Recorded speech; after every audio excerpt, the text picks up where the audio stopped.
ৰহস্যজনক মৃত্যু হৈছে। কিন্তু এতিয়াও তদন্তৰ আওতালৈ অহা নাই কিয় শ্যামকানু মহন্ত, জুবিনৰ মেনেজাৰ সিদ্ধাৰ্থ শৰ্মা।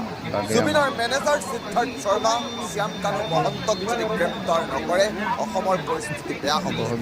এবাৰ শৃংখল চলিহাই গৰ্জন আৰম্ভ কৰিছে।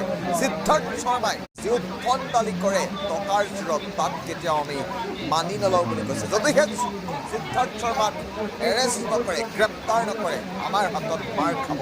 এবাৰ শৃংখল চলিহাই যিদৰে গৰ্জন আৰম্ভ কৰিছে জুবিন গাৰ্গৰ মৃত্যু সন্দৰ্ভত প্ৰতিটো তথ্য জনাৰ চেষ্টা